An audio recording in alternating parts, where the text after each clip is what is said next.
The award-winning film of Gods and Men tells the true story of 7 French Catholic monks living in war-torn Algeria in the 1990s.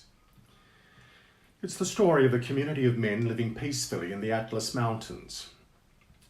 Inevitably, the civil war and the bloodshed that had gripped the country for many years also surrounds them. Eventually, they are kidnapped and they are held hostage by Algerian extremists. They disappear, and sometimes later, their heads are discovered.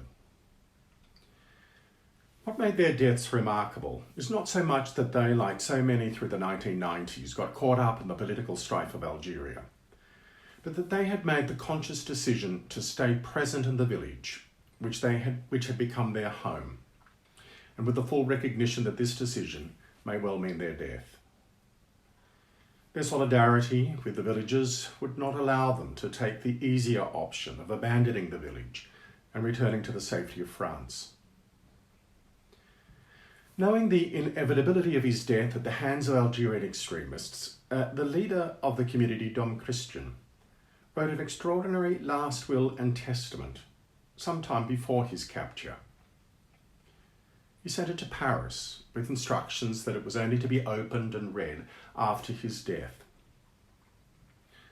On Pentecost Sunday, the 26th of May 1996, the letter was opened in Paris and published. It has become one of the most remarkable pieces of spiritual writing in the late 20th century.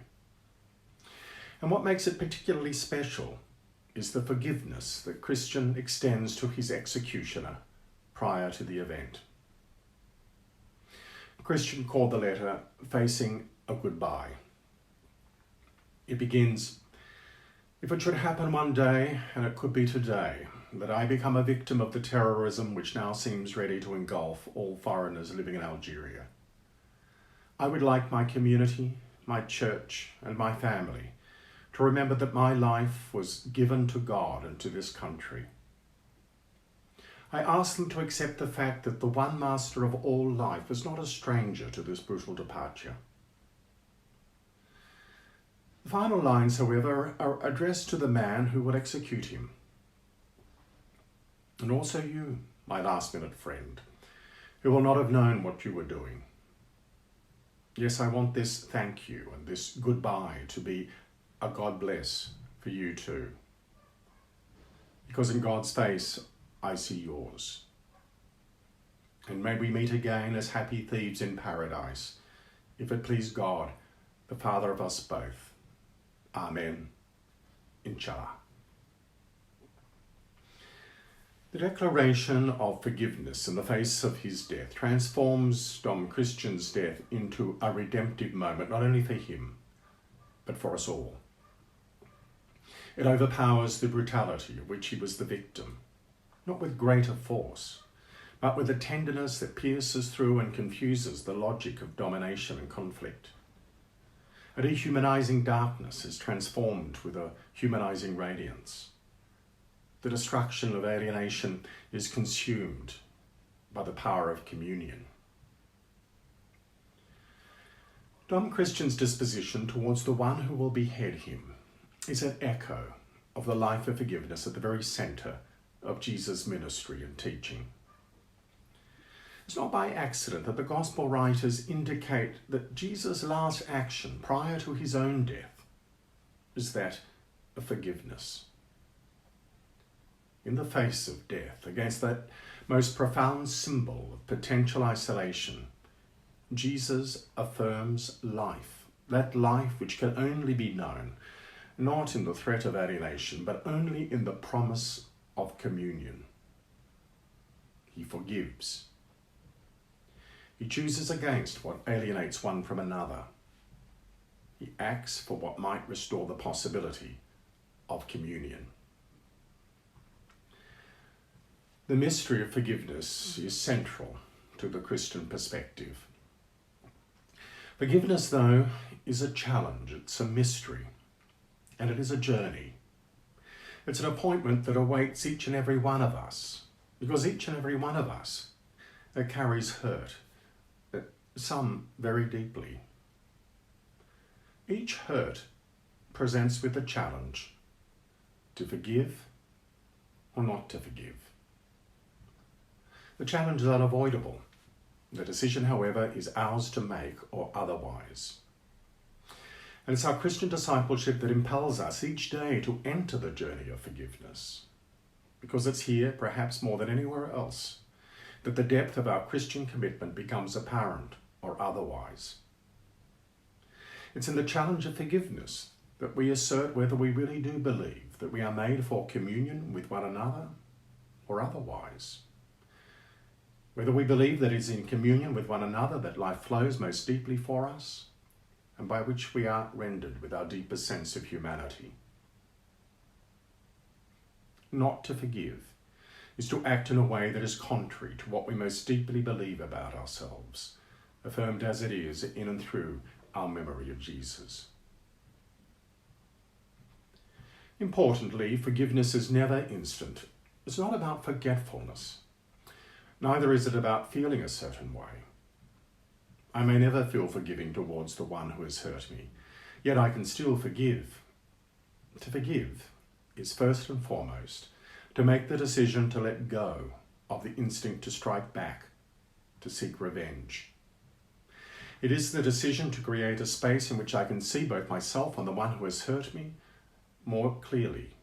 It's the decision to be open to those ways by which we can both go forward together from this moment, without expecting the past to be otherwise than it is, and yet to face the future in a way that does not discount the possibility of discovering a bond of relationship again, albeit with realism and with freedom. The possibility of true justice can only occur when we have stopped the cycle of vengeance.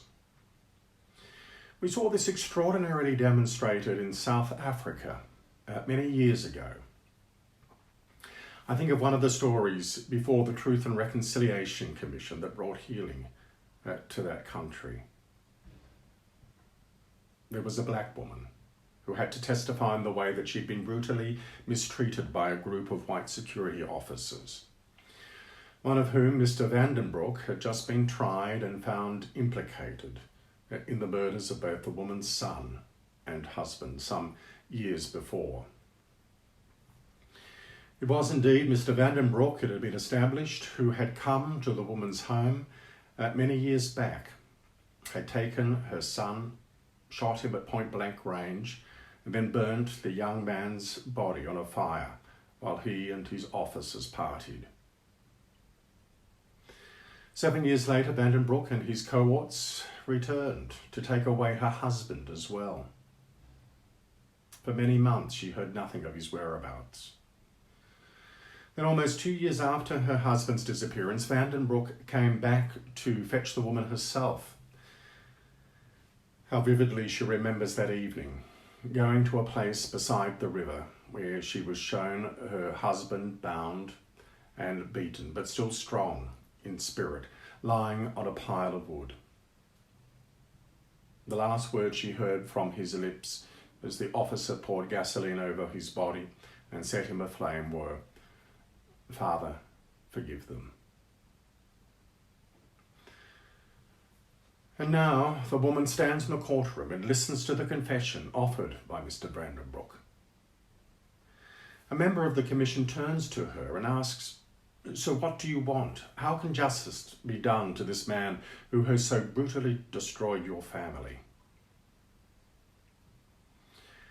"I want 3 things, begins the old woman, calmly but confidently. "I want first to be taken to the place where my husband's body was burnt, so that I can gather the dust and give his remains a decent burial." She pauses, then continues, "My husband and son were my only family. I want secondly, therefore, for Mr. Vandenbroek to become my son. I would like him to come twice a month to the ghetto and spend a time with me so that I can pour out on him whatever love I have remaining with me. And finally, she says, I want a third thing. I would like Mr. Vandenbroek to know that I offer him forgiveness because Jesus Christ died to forgive. This was also the wish of my husband.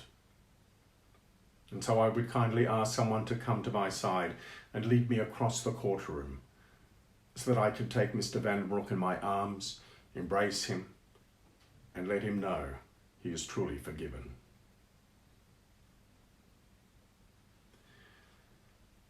Please God, we will never be in the situation in which the victim of racial apartheid found herself, or in that situation in which Dom Christian in Algeria found himself. And yet every day that we choose to embark upon the difficult pathway of forgiveness of the one who has hurt us, we share in their same courage.